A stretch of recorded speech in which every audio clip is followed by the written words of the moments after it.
सतनमो आदेश श्री सतगुरुदेव जी को लख आदेश आदेश आदेश नौनाथ 84 सिद्धन को आदेश आदेश। एक सवाल है कि क्या देवी देवता, पितृ, भूत प्रेत, चुड़ैल, चंडाल या जो ये लोग बताते हैं या सुनने में आता है, क्या ऐसे जीव या ऐसे लोग होते हैं? क्या वो हमें दिख सकते हैं? क्या उन्हें महसूस किया जा सकता है? क्या वो कार्य कर सकते हैं, या फिर ये ढकोसले ही हैं, या फिर ये मूर्तियाँ जो बनाई गई है इंसान की कल्पना है, या ऐसा है या नहीं है? सवाल बहुत अच्छा है। दुनिया में पावर जो है वो दो तरीके से है। शक्ति को जो दो तरीके से माना गया है, ऊर्जा को दो तरीके से माना गया है, साकार और निराकार। जो लोग निराकार मत के हैं वो शक्ति को पाते हैं रोशनी के रूप में, ऊर्जा के रूप में, एक एनर्जी, एक ताकत के रूप में। और जो लोग साकार स्वरूप में मानते हैं तो उनको ये जो ऊर्जा है, ये जो ताकत है, वो किसी न किसी रूप में नज़र आती है। वो रूप क्या है? वो आप जो साधना, सिद्धि, भजन, तप जो कर रहे हैं और जिससे आप एनर्जी को पाना चाहते हैं या देखना चाहते हैं या महसूस करना चाहते हैं, उस पर निर्भर करता है कि वो आपकी जो एनर्जी है जिसका आप जप तप कर रहे हैं, क्या वो आपका जप तप योग जो है वो सात्विक है, राजसी है या तामसिक है। तीनों गुणों पर आधारित है। अगर आप सात्विक पूजा पाठ कर रहे हैं तो आपको जो भी शक्ति नज़र आती है तो वो सात्विक स्वभाव में, सौम्य स्वभाव में नज़र आएगी और बहुत ही सरल होगी और बहुत शांत होगी और बहुत ही प्रिय होगी। उसके बाद में अगर आप राजसी तरह की साधना कर रहे हैं तो आपको जो भी शक्ति नज़र आएगी या महसूस होगी तो वो राजसी तौर तरीके पर होगी। उसके बहुत अच्छे श्रृंगार होंगे, उसका बैठने का तरीका, उठने का, चलने का, ये सब आपको नज़र आएगा। उसके बाद में तीसरा है, अगर आप तामसिक रूप में पूजा करते हैं, तामसिक रूप में जप तप या विधान है आपका, तो उससे जो दिव्य अलौकिक जो शक्तियाँ नज़र आती हैं वो तामसिक रूप में नज़र आती हैं। उनके हाथ में किसी हथियार का होना और उनके हाथ में गुस्सा और क्रोध के रूप में उनकी शक्ल या उनका हालात आपको नज़र आएगा और उस समय जो एनर्जी पैदा होगी वो इसी तरीके से होगी। ऐसा ही जो निराकार स्वरूप में जो लोग मानते हैं उन्हें भी ऐसा ही महसूस होता है।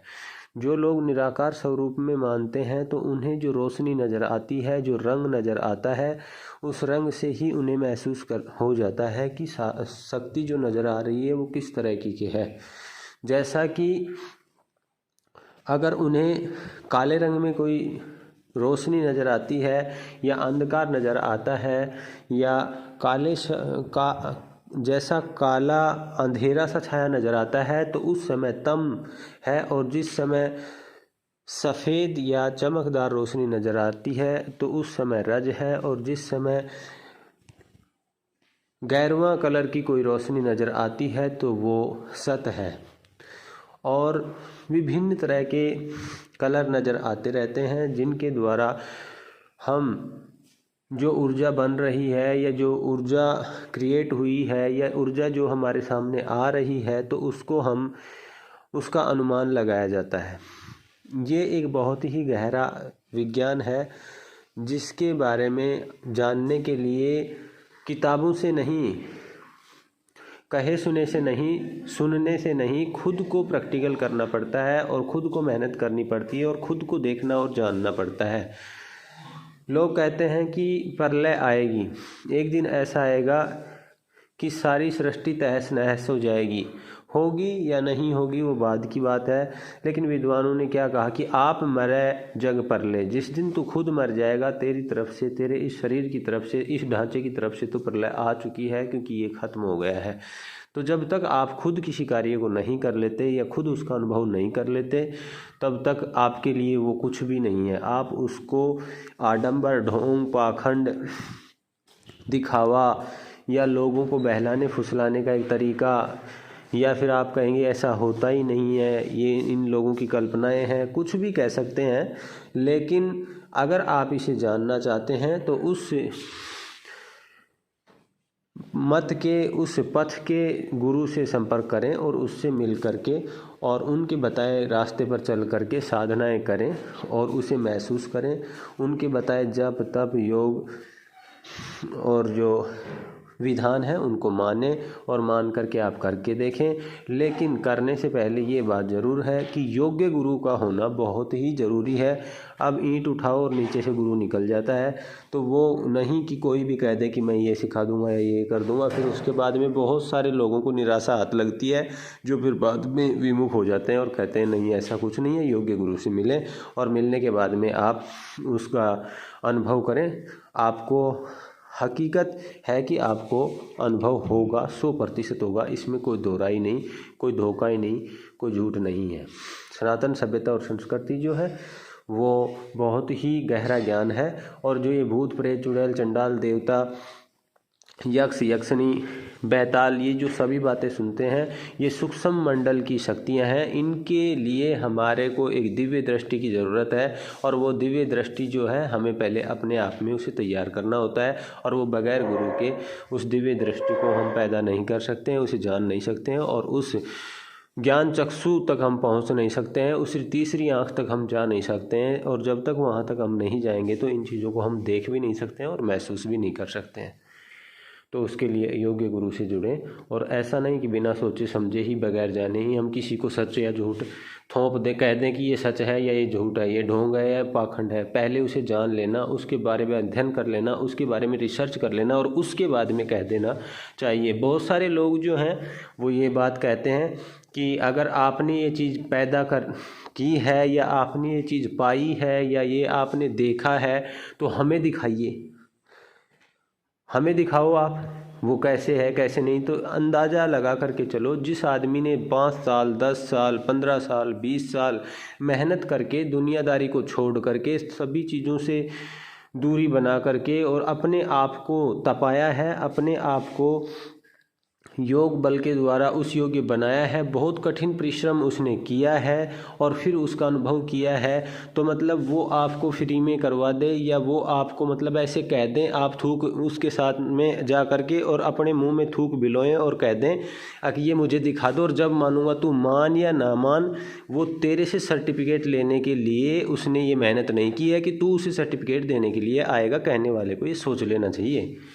उन्होंने किया है तो वो अपने लिए किया है, उन्होंने किया है प्रकृति के लिए किया है, उन्होंने किया है सृष्टि के लिए किया है, उन्होंने किया है और जो परेशान और जो दुखी लोग हैं उनकी समस्याओं के समाधान के लिए किया है। उन्हें ही बताया उन्होंने ये ज्ञान क्यों अर्जित किया है, तो वो जानते हैं। ऐसे बकवास करने से कोई बात नहीं होती या किसी के कहने सुनने से ऐसी कोई बात नहीं होती है, वो उन्हें ही पता है।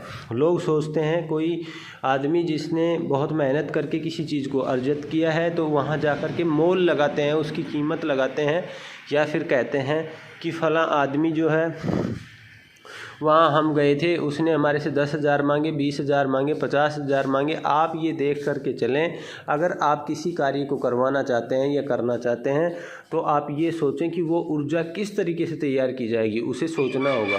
हाँ, ये ज़रूर है कि कोई फ़कीर जो है वो बहुत ही योग्य है, उसने कोई ऊर्जा क्रिएट की है तो उससे बड़ा कोई सूरवीर और दानवीर नहीं हो सकता। अगर उसके दिल में आ जाए तो वो आपका कार्य बगैर कुछ लिए और बगैर आपके रिक्वेस्ट किए उसके समझ में आ गया तो वो फ्री में कर सकता है। आपसे कुछ भी लेने की ज़रूरत नहीं है। लेकिन अगर वो किसी भी एनर्जी को प्रकट करके और उसके द्वारा किसी का कार्य करता है तो हो सकता है उस एनर्जी को प्रकट करने के लिए जिन तत्वों की या जिन सामग्री की या जो भी मटेरियल उसे चाहिए तो वो लाने के लिए अगर वो आपको कहे या वो मंगवाए या वो ला कर के करे तो वो उसका खर्चा लेता है, तो उसमें कोई पाखंड और ढोंग भी नहीं है। लेकिन सच कम रह गया, बहुत ज़्यादा लोगों ने दुकानदारी शुरू कर ली है और उन्होंने अपना ये एक बिजनेस बना लिया है, ये एक धंधा बना लिया है और उसके द्वारा लोगों को लूटते खसोटते हैं। वो एक अलग बात है, लेकिन सभी को एक ही लकड़ी से हाँकना नहीं चाहिए या सभी को एक ही बात कह कर के समेट नहीं देना चाहिए। ये देख लेना चाहिए क्या सच और क्या झूठ है, क्या हकीकत है और क्या हकीकत नहीं है, कौन है जो इस कार्य को कर सकते हैं, इसके योग्य हैं, और कौन है जो इसके योग्य नहीं है। तो इन बातों को विचार करके उसके बाद में किसी को कहना या सुनना चाहिए।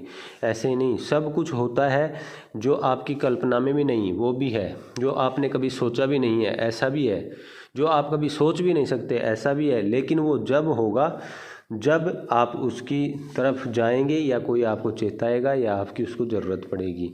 तो सब कुछ है। ये हवाई जहाज़ जो बनाया गया या कोई भी आज जो इलेक्ट्रॉनिक सामान बनाया गया है, तो कुछ समय पहले के जो बुजुर्ग आदमी, बूढ़े आदमी थे, उनको अगर कहा जाता 100 साल पहले कि ऐसा मोबाइल आएगा कि जिससे सारी दुनिया बात करेगी, तो क्या वो मान लेते? क्या ऐसा हो सकता है? लेकिन जिन लोगों ने, जिज्ञासुओं ने मेहनत की है और मेहनत करके जिन साइंटिस्टों ने ये चीज़ पैदा की है, तो वो सामने है। तो ऐसे ही जैसे भौतिक जगत में हम किसी भी चीज़ को पैदा कर सकते हैं, ऐसे ही आध्यात्मिक जगत में भी हम नई नई ऊर्जा जो है उसके द्वारा नए नए शोध करके और नए नए उत्पाद पैदा कर सकते हैं, जिनके द्वारा लोगों को फ़ायदा होता है। और उससे फ़ायदा भी होता है और नुकसान भी, चाहे वो भौतिक जगत की कोई शक्ति या कोई सामान है, चाहे वो आध्यात्मिक जगत की कोई शक्ति या सामान है। तो ये बहुत ही गहरा विषय है और इसके लिए दिमाग पर जोर देना चाहिए और सोचना चाहिए। किसी भी सभ्यता और संस्कृति के बारे में अफवाह या बकवास नहीं करनी चाहिए। कुछ भी कहने से पहले बहुत कुछ सोचना चाहिए। बगैर सोचे समझे अगर कोई आदमी किसी भी बात को कह देता है, तो सबसे पहले सुनने वाले को ये सोच लेना चाहिए कि जब इसने बगैर सोचे समझे ही किसी के बारे में सच या झूठ कह दिया है, तो उससे बड़ा मूर्ख कोई भी नहीं हो सकता है। जो बगैर सोचे समझे ही खुद ही निर्णय दे रहा है कि बस ये सच है और ये झूठ है, ये तो पाखंड है, ये ढोंग है। तो बहुत समझने की बात है। आदेश आदेश।